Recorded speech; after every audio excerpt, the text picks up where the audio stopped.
Hi, this is Rod's Views, where you get uncontaminated, direct, insightful, and thoughtful commentary on events as they unfold. Today, I want to share my take on the recent election results in the USA. To tell you the truth, I couldn't be bothered about the outcome because I didn't really feel any of the two candidates. There's nothing we can do about it now.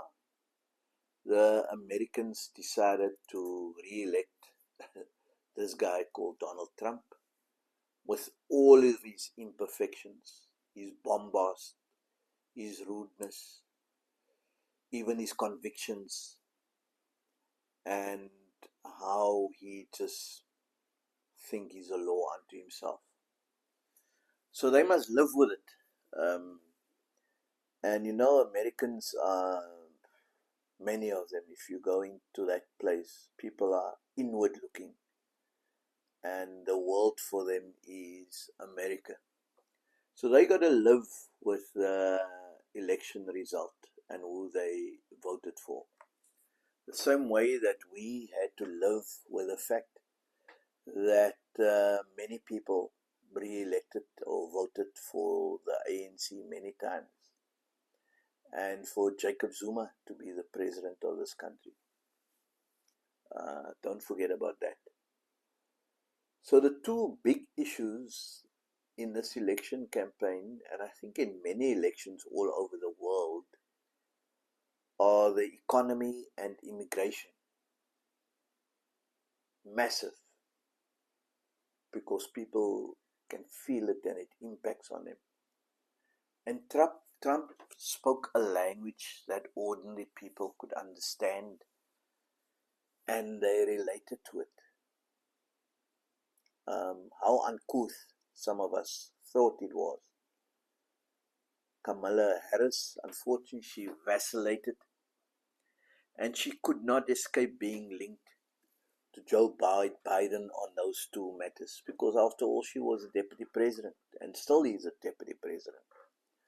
So being Biden's deputy president was clearly a burden, and it weighed heavily on her.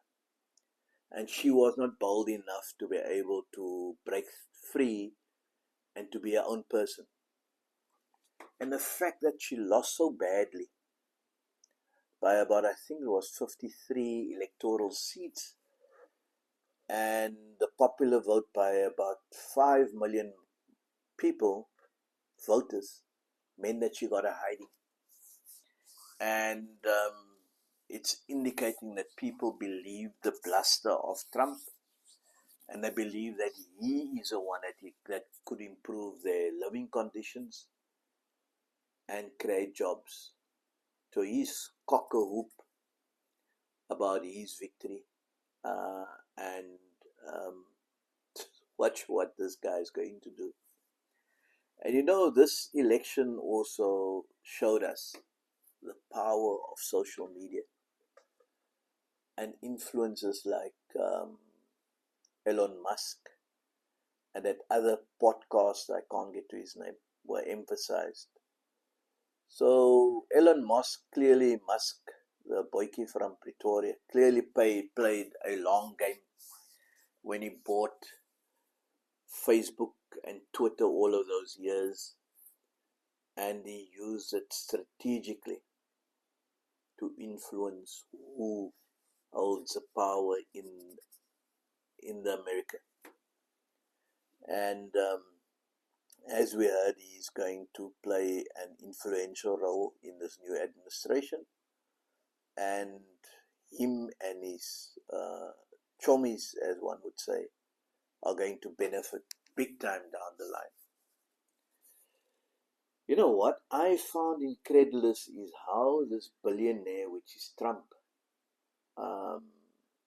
managed to position the Republican Party, that was traditionally regarded as a party of business and possibly right-wing views and so on, how he was able to position him and his friends, Elon Musk and others, as a party for ordinary Americans, and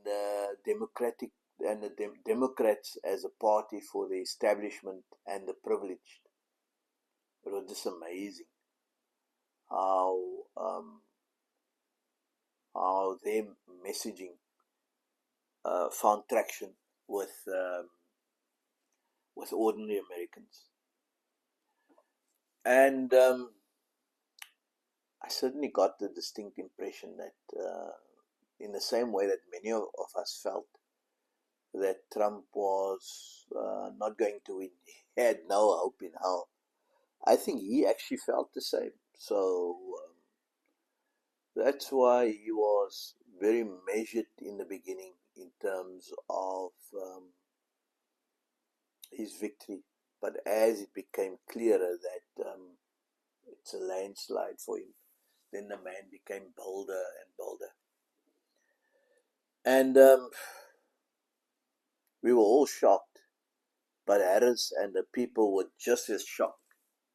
They were just as shocked, not only at the loss, but at the extent of the loss, and how the Republicans and Trump, in essence, is going to control the whole setup in the States, in terms of the Senate and even the Congress, and obviously in the presidency. And now that they control the Senate, he will get many more of the people that he wanted appointed. He will get them through Senate without a lot of pushback. So the fundamental thing about this election result for me is a continuation of a worldwide phenomenon that I am observing, of voters rejecting the status quo and incumbents. So incumbency seems to be a huge burden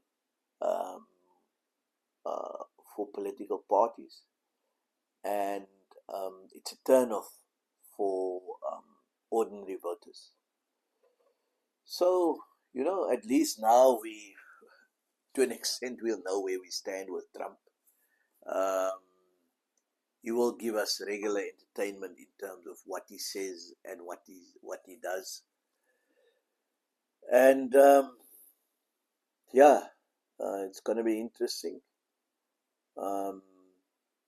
But fundamentally for us as South Africans, I think we need to focus on what is going on in South Africa and what do we need to do to arrest the situation in our own country.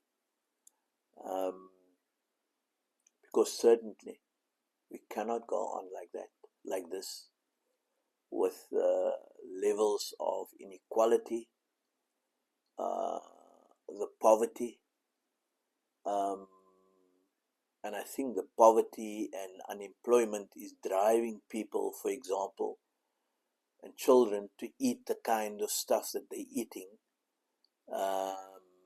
buying it at all kinds of vendors, and that makes them ill and even kills some of them.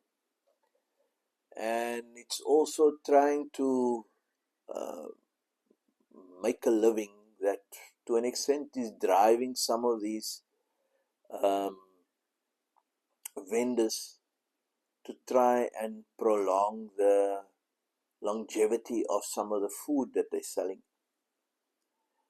Then it's also some of these manufacturers who wanting to make a buck, and they're selling some of the stuff that is close to sell by date to vendors who are paying for it, and obviously finding ways to prolong it and to camouflage these things so that people can see that these things are are fresher than what it appears to be. But it's also a reflection on the fact that some of our government entities are not doing what they're supposed to do. Where are our health inspectors, agricultural inspectors, um, um, the people who must see what's going on at the schools? Where's all of that? So it's just a failure of just some basic stuff that's supposed to be done. And all of that contributes to some of the problems that we have. And that's why I think we need to focus. The Americans must deal with Trump and all of that stuff, but we need to focus on sorting out our country so that our people can really live a better life. So, as I say, please share this with as many of your friends as possible. Subscribe to our YouTube channel called Rod's Views. You can find it on Facebook as well, Rod's Views. Salute.